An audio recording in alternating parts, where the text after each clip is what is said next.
오늘 하나님께서 우리에게 주신 말씀은 에스더서 9장 1절에서부터 19절 말씀입니다. 에스더서 9장 1절에서부터 19절 말씀 합독하겠습니다. 시작. 아달월 곧 12째 달 13일은 왕의 어명을 시행한 된 날이라. 유다인의 대적들이 그들을 제거하기를 바랐더니 유다인이 도리어 자기들을 미워하는 자들을 제거하게 된 그날에 유다인들이 아하수에로 왕의 각 지방 각 읍에 모여 자기들을 해하고자 한 자를 죽이려 하니 모든 민족이 그들을 두려워하여 능히 막을 자가 없고 각 지방 모든 사람 지방관과 대신들과 총독들과 왕의 사물을 보는 자들이 모르드게를 두려워함으로 다 유다인을 도우니 모르드게가 왕궁에서 존귀하여 점점 장대함에 이 사람 모르드게의 명성이 각 지방에 퍼지더라.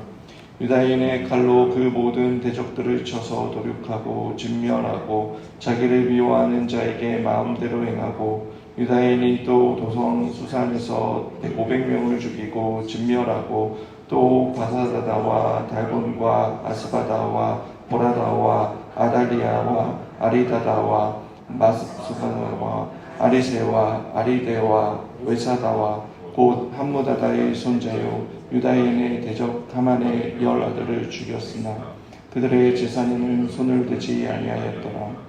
그날에 도성 수산에서 도륙한 자의 수요를 왕께 아뢰되 왕이 왕후 에스더에게 이르되 유다인의 도성 수산에서 이미 500명을 죽이고 멸하고 또 하만의 10아들을 죽였으니 왕의 다른 지방에서는 어떠하였겠느냐.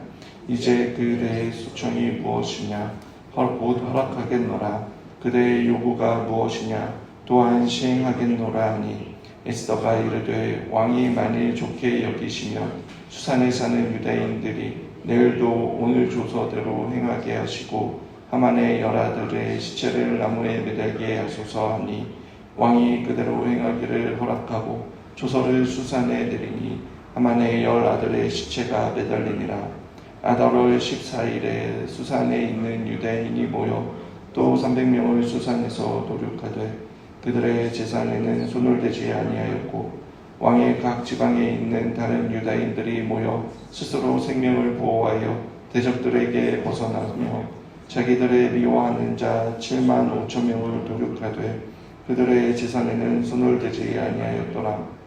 아달월 13일에 그 일을 행하였고 14일에 쉬며 그 날의 잔치를 베풀어 즐겼고 수산에 사는 유다인들은 13일과 14일에 모였고 15일에 쉬며 이날의 잔치를 베풀어 즐긴지라. 그러므로 시골의 유다인 곧 성읍의 고을고을에 사는 자들이 아달월 14일을 명절로 삼아 잔치를 베풀고 즐기며 서로 예물을 주더라. 아멘. 드디어 하만이 점을 쳐서 받은 날이자 새로운 조서가 실행된 날인 12월 13일이 밝았습니다. 성경은 그날을 유다인이 도리어 자기들을 미워하는 자들에게 제거된 그날이라고 말합니다. 내가 제거되어야 할 날이 원수가 제거되어야 할 날로 바뀐 것입니다.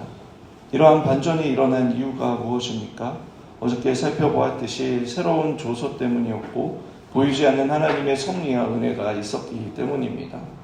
본문에서 제거되다라고 번역된 단어는 샤라트라는 단어로 군림하다, 지배하다, 다스리다라는 뜻입니다. 즉 이 의미는 힘의 주도권이 바뀐 상태입니다. 원수를 제거하는 단 하루의 이벤트로 끝나는 것이 아니라 이제는 힘의 주도권이 바뀌어 새로운 인생을 살아가는 것을 의미하는 것입니다. 이 반전의 또 역전의 역사를 1절에 도리어라고 표현하고 있습니다. 우리 역시 그리스도인으로서 도리어의 은혜를 받은 자들이지 않습니까? 십자가에 달려 하나님의 진노와 저주, 형벌을 받아야 할 우리가 주님께서 대신 십자가에 달려 죽으심으로 우리에게 구원의 은혜가 베풀어졌습니다. 그리고 전적인 삼위 하나님의 그 은혜와 섭리로 도리어 영원한 생명을 받은 자들이 된 것입니다. 십자가에서 대속의 은혜로 우리의 원수가 제거되었습니다. 이제 죄와 사망의 권세가 아니라 생명의 성령의 법 아래 그 힘의 그 주권이 바뀌어 새로운 삶을 살아가는 자들이 된 것입니다. 여러분, 이 진리를 믿으십니까? 그렇다면 더 이상 죄와 사망의 왕노릇하는 삶이 아니라 하나님께 우리의 주권을 드리며 담대히 하나님의 자녀로 살아가는 저와 여러분이 되길 바랍니다. 이어서 2절에서 5절의 말씀은 유대인을 해하고자 하는 자들을 죽이기 위해 유대인들이 모였습니다. 이에 모든 민족이 유대인을 두려워했다라고 기록합니다. 포로였던 유대인들이 하만에 의해 사형 선고를 받은 자들이 하루아침에 모든 민족의 두려움의 대상이 된 것입니다. 그들은 수산성에서 500명을 죽이고 진멸했습니다. 그리고 각 지방의 대적들 7만 5천 명을 도륙합니다. 그런데 여기에서 중요한 것은 그들이 진멸한 행위보다 그 일이 이루어진 장소입니다. 이들이 마음껏 자신들의 대적을 처리한 곳이 어디입니까? 자신들의 땅이 아닙니다. 아하수에로 왕이 다스리는 각 지방과 각 읍입니다. 포로로 끌려온 땅에서 어느 누구도 대적할 수 없는 그 공격과 통치가 그 땅 가운데, 이방 땅 가운데 이루어진 것입니다. 그 이유가 무엇입니까? 새로운 조서와 여러분 하나님의 섭리와 은혜 때문입니다. 여러분, 이것이 신자들의 모습입니다. 우리가 살아가는 모든 땅은 하나님의 것이지만 여전히 우리의 원수가 왕노릇하는 곳입니다. 주님께서 다시 오시기까지 우리는 이 땅에서 발붙여 살아갑니다. 그러나 신자는 세상의 왕이 군림하는 그 나라에 살아가고 있지만 우리는 노예로 살아가는 자들이 아닙니다. 하늘의 시민권을 갖고 하나님의 그 통치와 다스림을 받으며 살아갑니다. 이 땅에서 증인으로 하나님의 영광을 위해 살아간다면 여러분, 하늘과 땅의 권세를 가지고 세상 끝날까지 우리와 함께 하시는 그 주님과 함께 살아가는 자들인 것입니다. 세상의 임금 아하수에로 왕은 자기 땅에 있는 자기 백성도 지킬 수 없는 무능한 왕이지만 여러분, 하나님은 남의 땅에 포로로 끌려 팔려가는 그 자신의 백성을 지킬 수 있는 전능하신 왕이십니다. 만약 이 소식을 페르시아 땅에 사는 사람들이 알게 된다면 여러분, 누구를 왕으로 인정하며 살겠습니까? 자신들을 실질적으로 통치하고 있는 아하수에로 왕입니까? 아니면 보이지 않는 이스라엘의 하나님입니까? 당연히 이스라엘의 만군의 하나님이어야 됩니다.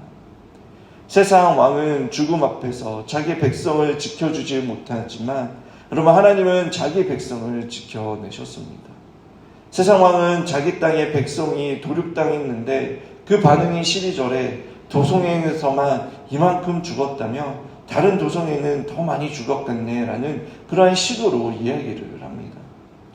자기 땅에서 자기 백성이 죽어나가는데 그들을 지킬 수 없는 왕, 자기 백성의 생사에 관심이 없는 여러분 당대 최고의 권력자의 모습이었습니다. 또 에스더에게 그대의 소청이 무엇이냐, 곧 허락하겠노라, 그대가 요구하는 것이 무엇이냐, 또한 시행하겠노라 하였지만 여러분, 자신의 이름에 내린 조서도 취소하지 못하는, 말한 것을 지키지 못하는 그러한 무책임한 왕이었습니다. 반면 하나님은 어떻습니까? 자기 백성과 맺은 언약을 반드시 지키시는 분이십니다. 자기 백성의 그 약속을 지킬 수 없음에도 불구하고 언약을 맺어주시고 그들의 죄에서 구원하시기 위해 친히 이 땅에 구원자로 오셨습니다. 멀리서 지켜보기만 하시는 분도 아니고 공수포만 날리시는 분도 아닙니다. 자기 자신을 희생제물로 삼으시고 그 죄값을 대신하여 치르심으로 자기 백성을 살리신 분입니다. 오늘 우리는 누구를 섬기며 살아가고 있습니까? 우리의 평안과 안위를 지켜줄 수 있을 것 같고 우리에게 기쁨과 즐거움, 행복을 줄 것 같은 그 돈과 권력과 힘을 세상의 임금처럼 모시고 추구하며 살아가고 있지 않습니까? 그런 것을 추구하며 살아가다 보면 그럼 그 인생은 반드시 모래 위에 지은 집처럼 허무하게 느껴지는 날이 올 것입니다. 돈이 아무리 많고 권력과 명예가 있다 하더라도 여러분, 영적 파산으로 인해 두려움과 공포와 공허한 날이 반드시 찾아오게 되는 것입니다. 하지만 오직 하나님 아버지가 우리의 인생의 진정한 주인이며 우리의 삶을 다스리시고 책임져 주시고 또 자기의 백성을 그들의 죄에서 구원하시기 위해 오신 분이라는 것을 믿고 하나님으로 충만할 때에 우리 역시 세상에 줄 수 없는 그 평안과 만족으로 충만하여지는 삶을 살게 되는 것입니다. 요한복음 1장 9절에서 11절은 참빛 곧 세상에 와서 각 사람에게 비추는 빛이 있었나니 그가 세상에 계셨으며 세상은 그로 말미암아 지은 바 되었으되 세상이 그를 알지 못하였고 자기 땅에 오매 자기 백성이 영접하지 아니하였으나라고 기록하고 있습니다. 우리 주님이 세상에 계셨지만 세상이 알지 못했다라고 말합니다. 자기 땅에 오셨지만 자기 백성도 영접하지 않았다라고 말씀합니다. 여러분들이 만약에 이러한 상황이라면 그럼 백성들을 사랑해 줄 마음이 들겠습니까? 전 그렇지 않았을 것 같습니다. 그러나 하나님은 그들을 사랑하셨습니다. 하나님이 세상을 이처럼 사랑하사 독생자를 주셨으니 이는 그를 믿는 자마다 멸망하지 않고 영생을 얻게 하려 하심이라. 하나님이 그 아들을 세상에 보내신 것은 세상을 심판하려 하심이 아니요 그로 말미암아 세상이 구원을 받게 하려 하심이라 라고 요한복음 3장 16절 17절에 말씀하고 있습니다. 여러분, 이것이 복음입니다. 받을 자격이 없는 자들에게 베풀어 주시는 하나님의 호의입니다. 하나님은 자신을 대적하고 무례한 이 세상을 위해 아들을 보내시고 십자가에서 죽으실 만큼 죄인들을 사랑하셨습니다. 이 사실이 우리를 얼마나 감동하게 만듭니까? 사도 바울은 자신이 죄인 중에 괴수라고 하였습니다. 그러나 그러한 자신을 예수 그리스도께서 죄인을 구원하시려고 세상에 임하셨다라고 당당히 선포하고 있습니다. 과거 거듭나기 전 자신의 한 일이 구원에 영향을 끼쳤다면 여러분 이러한 고백을 하지 못했을 것입니다. 그러나 그가 자신의 구원을 확신하는 것은 자신의 행위에 있는 것이 아니라 바로 하나님께서 그 십자가의 사건을 통해 보여주시고 또 믿음을 주셨기에 이방인을 위한 복음의 증인이 되게 하신 것입니다. 저와 여러분이 세상 속에서 당당하게 살 수 있는 이유는 하나님 앞에 여전히 부끄럽고 연약한 존재이지만 그 은혜 보좌 앞에 나올 수 있는 이유는 바로 만왕의 왕이신 예수 그리스도께서 우리를 위해 구원하여 주셨고 지금 우리와 연합하여 함께 하시기 때문입니다. 오늘 이 시간 이 진리 가운데 세상 가운데서 나를 만족시켜주고 또 즐거움을 주고 행복을 만들어줄 것 같은 것을 갈망하고 추구하는 것이 아니라 오직 예수 그리스도만을 바라보며 그분 안에서 먼저 충만하고 만족함으로 세상 가운데 담대히 나아갈 수 있는 저와 여러분들이 되시길 주님의 이름으로 축원합니다.